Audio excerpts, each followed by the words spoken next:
كمي تمسيو زينا تسمعكم يونايتد ستيتس ኣብ ትግራይ ንሰብኣዊ ረድኤት ዝውዕል $181 ሚልዮን ሎሚ ከም ዝለገሰ ተገሊጹ ብዛዕባ ኣብ ትግራይ አንጸላልዩ ኣሎ ዝብል መግለጽታት ማሕበረሰብ ዓለም ግብረ መልሲ ዝሃቡ ሰበስልጣን መንግስቲ ኢትዮጵያ ኣብ ባይታን ዘሎ ኩነታት ዘንጸባርቕ ኣይኮነን ይብሉ ፕሮግራም ምግቢ ዓለም ሎሚ ኣብ ዘርግሖ መግለጺ ኣብ ትግራይ 4 ሚልዮን ህዝቢ ከቢድ ጥሜት አንጸላልዩ ወሎ ኣስታት 300,000 ህዝቢ ድማ ኣብ ከቢድ ጥሜት ወዲቖም ኣለዉ ኩነታት ህዝቢ ምዕራብ ትግራይ ንምፍላጥ ዝሕግዝ ሓበሬታ ምርካብ ከም ዘይተኻእለውን ጠቒሱ ሰበስልጣን ኢትዮጵያ ግን ነቲ ኩነታት ኣመልክቱ ይወጹ ዘለዉ ሓበሬታታት ነቲ ኣብ ባይታ ዘሎ ኩነታት ኣይንጸባርቕን ይብሉ ድሕሪ ዜና ክንውስኸሉ ኢና ኣብ ዙርያ ከተማ መቐለ 405 ሚልዮን ብር ወጻኢ ዝተገብረሉ ፕሮጀክት ሓይሊ ኤሌክትሪክ ብናይቲ ክልል ዋና ፈጻሚ ስራሕ ግዝያዊ ምምሕዳር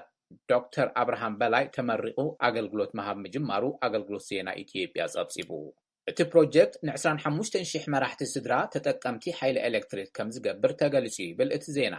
ንዓመታት ብሕጽረት ሓይሊ መብራህቲ ይጽገሙ ዝነበሩ ጣብያታት ብርሃን ክረኽቡ ምኽኣሎም ዝለዓለ ተሓጓስ ይስምዐኒ ኢሎም ዶክተር አብርሃም ቅድሚ ሎሚ ተጀሚሩ ዝነበረ ፕሮጀክት ወይም ሓድሽ ዝተሰርሐ ምዃኑ ግን ብመንግስታዊ ኣገልግሎት ዜና ዝተሰርሐ ጸብጻብ ኣይገለጸን ሓይልታት መንግስቲ ኢትዮጵያ ኣብ ክልል ኦሮሚያ ንሓደ ወዲ 17 ዓመት ኣብ ፀሓይ ዓራርቦ ከም ዝቐተልዎ ዓለም ለኸ ተሓላቒ ሰብኣዊት መሰላት ሂውማን ራይትስ ዎች ገሊጹ ኣማኑኤል ወንድሙ ኣብ ኣደባባይ ምርሻኑ ኣብቲ ሃገር ሓይልታት ጸጥታ ዝፍጽምዎ በደል ተሓተቲ ዘይምዃኖም ዝሕብር እዩ ኢሉ ኣሎ 11 ጉንበት 2021 ኣቋፅራ ፈረንጂ ሓይልታት መንግስቲ ኣብ ከተማ ደምቢዶሎ ንኣማኑኤል ሒዞም ብምቕጥቃጥ ኣብቲ ዕለት ኣብ ኣደባባይ ረሺኖሞ ይብል ሂውማን ራይትስ ዎች ኣብ ማሕበራዊ ሚድያ ንዝወፀ ቪድዮ ብምጥቃስ ብኻልእ ወገን እቲ ተግባር ምፍጻሙ ዝገለጹ ምክትል ሓላፊ ዘፈር ጸጥታ ኢንስፔክተር ኣሕመድ ያሲን ኣብ ልዕሊ ኣማኑኤል ዝተወስደ ስጉምቲ ብምርግጋጽ ሲሳይ ፊዳ ንዝተባሃለ ጋዜጠኛ ተኩሶም ብምቕታል ካብ መንጎ ዝተጠርጠሩ ሓደ ምዃኑ ባዕሉ ኣረጋጊጹልና እዩ ኢሎም ኣለዉ ወላዲ ኣቡኡ ንኣማኑኤል ኣቶ ወንድሙ ከበደ ግን ውላዶም ፖሊስ ዝበሎ ገበን ፈጺሙ ኢሎም ከም ዘይኣምኑ ብምግላጽ ወደይ ብገበን ዝጥርጠር እንተዝኸውን እውን ካብ ዝቕተል ኣብ ቅድሚ ዳኛ ክቐርብ ነይርዎ ኢሎም ምክትል ሓላፊ ፖሊስ ዞባ ቀሌም ወለጋ ኢንስፔክተር ኣሕመድ ያሲን ግን ካብ ፖሊስ ከምልጥ ኣብ ዝፈተነሉ እዋን እዩ ተቐቲሉ ኢሎም ናይ ኢትዮጵያ ሰብኣዊ መሰላት ኮሚሽን ኣብ ከተማ ደምቢዶሎ ኣማኑኤል ወንድሙ ብዘይ ፍርዲ ዝተቐትለሉ ኣገባብ ኣተሓሳሲቡኒ ክብል ብምሕባር ተጻርዩ ስጉምቲ ክውሰድ ዘተሓሳስብ መግለጺ ኣብቲ እዋን ኣውፅኡ ነይሩ እዩ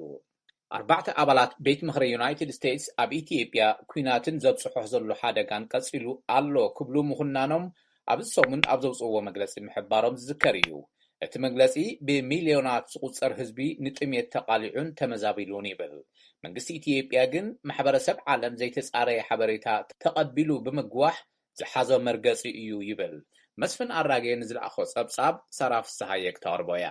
እቶም ኣባላት ኮንግረስ ግሪገር ሚክስ ማይክል ማካውል ካረን ባስን ክሪስቶፈር ስሚዝን ይበሃሉ ኣብ መፈለምታ እዚ ሰሙን ብሓባር ኣብ ዘውፅእዎ መግለጺ ኣብ ትግራይ ዝካየድ ዘሎ ኩናትን ዕንወትን ኣብ መላእቲ ሃገር ይቕጽል ከም ዘሎን ጥሕሰት ሰብኣዊ መሰል እውን ይጋደድ ምህላውን ኮኒኖም ንሰራሕተኛታት ሰብኣዊ ሓገዛት ድሕንነቱ ዝተሓለወን ሓጋዛይን ዝኾነ ተበጻሕነት ብምዕራይ ኣብ ሓደጋ ዝርከብ ክፋል ማሕበረሰብ ቅልጡፍ ሓገዝ ንኽበጽሖ ከፍቅዱ ሓቲቱ ወሃቢት ቃል ቤት ጽሕፈት ቀዳማይ ሚኒስትር ኢትዮጵያ ቢለኔ ስዩም ኣብዚ ሰሙን ንጋዜጠኛታት ደገ ኣብ ዝሃብዎ መግለጺ እቲ ብዛዕባ ትግራይ ዝዝረብ ዘሎ ኣብ ደገ ዝነብሩ ደገፍቲ ገበነኛ ክብላ ንዝጸውዖ ጉጅለ ዝተጋገየ ሓበሬታ ብምንዝሖም እቲ ሓበሬታ ድማ ብዘይገለ ምጽራይ ተኣመንቲ ዝበሃላ ትካላት እውን ከይተረፋ ተቐቢለን ብምግዋሕን ዝተበገሰ ምዃኑ ገሊጸን ንጥቕዓት ሰላማውያን ሰባትን ጾታዊ ዓመጻትን ዝኣምሰሉ ጉዳያት ዘጻርን ዝምርምርን ጉጅለ ምጥያሹ እተን ወሃቢት ቃል ኣፍሊጠን እየን ምስ ምብጻሕ ሰብኣዊ ሓገዛት ተኣሳሲሩ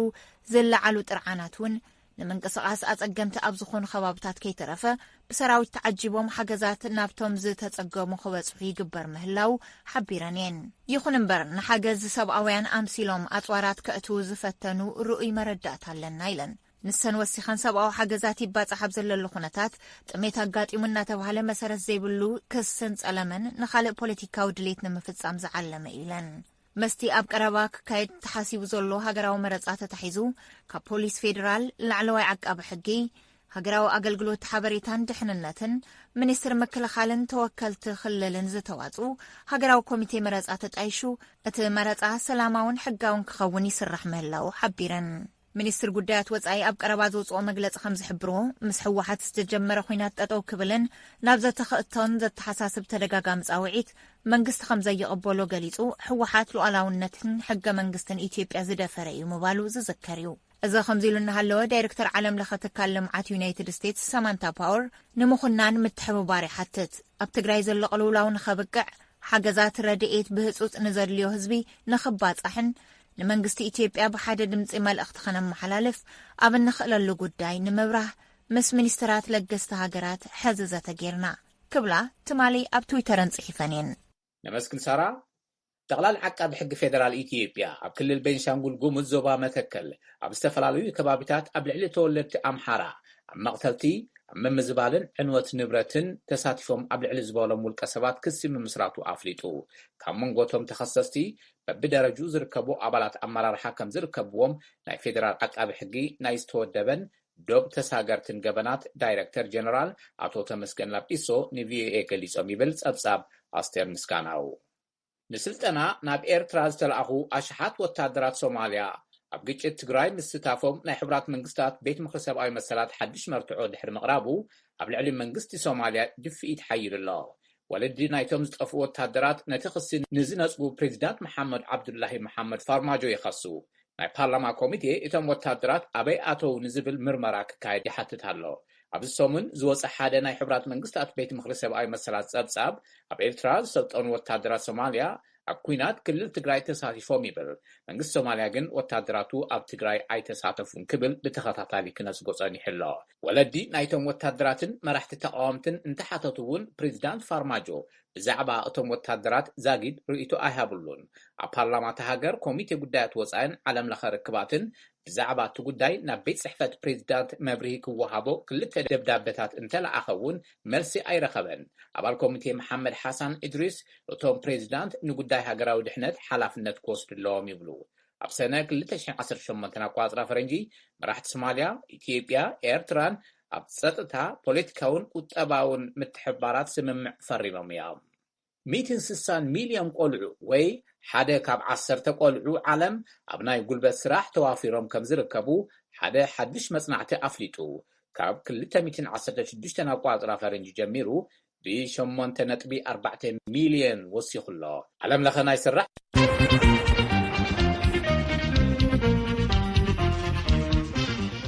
የቕንያልና ገብረ እዚ ሬድዮ ድምፂ ኣሜሪካ ካብ ዋሽንግተን ትከታተሉ ኣለኹም። ገብረ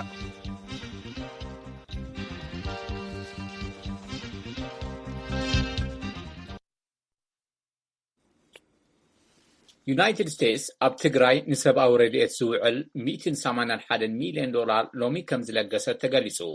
ብዛዕባ ኣብ ትግራይ አንጸላልዩ ኣሎ ዝብል መግለጽታት ማሕበረሰብ ዓለም ግብረ መልሲ ዝሃቡ ሰበስልጣን መንግስቲ ኢትዮጵያ ኣብ ባይታ ንዘሎ ኩነታት ዘንጸባርቕ ኣይኮነን ይብሉ። ዝተዋደደ ሪፖርት ወኪልና እስክንድር ፍሬው ልኢኹልና ኣሎ። በትረ ስልጣን ካቕርቦ እዩ። ፕሮግራም ምግቢ ዓለም ሎሚ ኣብ ዘርግሖ መግለጺ ኣብ ትግራይ 4 ሚልዮን ህዝቢ ከቢድ ጥሜት አንጸላልይዎ ኣሎ።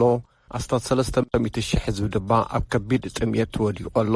ኩነታት ህዝቢ ምዕራብ ትግራይ ንምፍላጥ ዘሕግዝ ሓበሬታ ምርካብ ኣይተኻእለን ይብል። ሰበስልጣን ኢትዮጵያ ግና ነቲ ኩነታት ኣመልኪቱ ይወፁ ዘለዎ ሓበሬታታት ነቲ ኣብ ባይታ ዘሎ ኩነታት ኣየንጸባርቑን ይብሉ። With regard to the statement of 350,000 people 300,000 ህዝቢ ናብ ደረጃ ጥሜት ወዲቖም ኣለዉ ብዛዕባ ዝተባህለ ዝሓለፈ ሰሙን ንመሻርክትና ከም ዝገለጽናዮ ናይቲ ከባቢ ሓረስቶት ኣብ ክረምቲ መታን ከፍርዩ ብመንግስቲ ዝግበር ጻዕሪ ኣሎ። ዘለናሉ ወቕቲ ናይ ዘርእን ሕርሻን ወቕቲ እዩ። ካብ ተሓራሳይ መሬት እቲ 70% ተቐሪቡ ኣሎ። እዚ ድማ 1.5 ሚልዮን ሓረስቶት ዝሽፍን እዩ። ድኩዒ ብሚኒስትሪ ሕርሻን ካልኦትን ይዳሎ ኣሎ።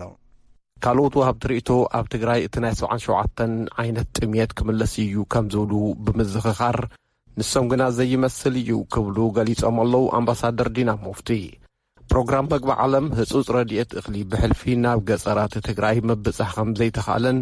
ክንንቀሳቐስ እንተፈተና ዕጡቓት ሓይልታት ከሕልፉና ኣይከኣሉን፣ ጥሜት ንህዝቢ ከየጥፍእ 3 ነገራት ክማልኡ ኣለዎም ዝበለ ፕሮግራም ምግቢ ዓለም ቀዳማይ ተኽሲ ደው ክብል፣ ካልኣይ ፕሮግራም ምግቢ ዓለምን ካልኦት ትካላት ረድኤትን ዘይተደረተ ምንቅስቓስ ክገብሩ፣ ሳልሳይ ነቲ ተበግሶ ንምዕዋት ሓገዝ ገንዘብ ምርካብ ዝብሉ ከም ዝኾነ ገሊጹ ትማል መግለጺ ዝሃቡ ኮሚሽነር ኣመራርሓ ስራሕን ምውጋድ ሓደጋን ኢትዮጵያ ኣቶ ምትኩ ካሳ ሰብኣዊ ተበግሶ ኣብ ትግራይ ዝርከበሉ ብርኪ ብኸምዚ ስዕቢ ጠቕስዎ We do have 5.2 million beneficiaries, 90% of the population of Tigray. 5.2 ሚሊዮን ተጠቀምቲ ኣለውና ካብ ህዝቢ ትግራይ 900 ምዃኑ እዩ እዚ 4 ክፋል ኣለዎ 1.10 ሚሊዮን ተጠቀምቲ ሴፍትነት ኤርትራውያን ስደተኛታት 40,000 3.5 ሚሊዮን ድማ ብሰንኪ ውግእ ዝተጎድኡን 640,000 ተፈናቐልትን ዋና ጸሓፊ ሕቡራት ሃገራት አንቶኒዮ ጉተረስ ብርክት ዝበሉ ከባብታት ትግራይ ከቢድ ጥሜት አንጸላልይዎ ኩነታት ክሳብ ዘይተመሓየሸ እቲ ጸገም እናገረደ ክኸይድ እዩ ሎሚ ዝውሰድ ስጉምቲ ኣብ መንጎ ሙማትን ምንባርን ዝውስን እዩ ኢሎም እዮም ኣብ ትዊተሮም ኣብ ትግራይ ንልዕሊ 91 ሚእታዊ ተጸበይቲ ሓገዝ ዝውዕል ገንዘብ ዝርከብ ካብ ረድኤት ስግር ባሕሪ ኣሜሪካ ወይ ከዓ USAID ከም ዝኾነ ዝገልጽ መንግስቲ ኢትዮጵያ ካብ ካዝንኡ ዝሽፍኖ ንተሓገዝቲ ምዕራብ ትግራይ ጥራሕ ከም ዝውዕሎ ዝጠቐሱ ኮሚሽነር ምትኩ ካሳ ድማ እቲ ብድሆ ይብሉ The challenge is how to address the needy ones at the grassroots level. እቲ ብድሆ ኮይኑ ዘሎም ኣብ ታሕቲ ዘለዉ ተጸበይቲ ሓገዝ ከመይ ጌርካ እዩ ምርካብ ዝከኣል ዝብል እዩ ምኽንያቱ ኣድብዮም ዝጽበዩን ዝትኩሱን ተረፍ መረፍ ሕወሓት ኣለዉ ኣብ ልዕሊ መግቢ ዝጸዓና መካይን እውን መጥቃዕቲ ይፍጽሙ እዮም ዋሃቢ ቃል ሕቡራት ሃገራት ስቴፈን ዱጀሪች ሰራሕተኛታት ረድኤት ኣብ ወተሃደራዊ መፈተሺ ነቑጣጣት ከም ዝንገላትዑን ከም ዝእሰሩን ዘረፋን መሳርሕታት ምሁራስን ከም ዝፍጸሞም ሰራሕተኛታትና ጠቒሶሙላ እዮም ኢሎም እዮም ኮሚሽነር ምትኩ ካሳ ብወገኖም ኣብ መፈተሺ ጣብያታት ጽኑዕ ቁፅጽር ከም ዘሎ ኣጽዋራት ካብ ሓደ ስፍራ ናብ ካልእ ስፍራ ንኸይግዕዝ ጽኑዕ ቁፅጽር ከም ዝግበር ጠቒሶም እዚ ከምዚ ኢሉ ከሎ ዩናይትድ ስቴትስ ኣብ ትግራይ ንሰብኣዊ ረድኤት ዝውዕል $181 ሚልዮን ሎሚ ከም ዝለገሰት ተገሊጹሎ ብመሰረት መግለጺ ረድኤት ስግር ባሕሪ ኣሜሪካ USAID እቲ ገንዘብ ኣብ ሓደጋ ጥሜት ንዝወደቑ ሰባት ንምሕጋዝ ዝዓለመ ከም ዝኾነ ጠቒሱ እዩ ኣሜሪካ ውግእ ኣብ ትግራይ ካብ ዝውላዕ ንነዘ $487 ሚልዮን ናብ ህዝቢ ከም ዝለኣኸት እቲ ሪፖርት ጠቒሱ ኣሎ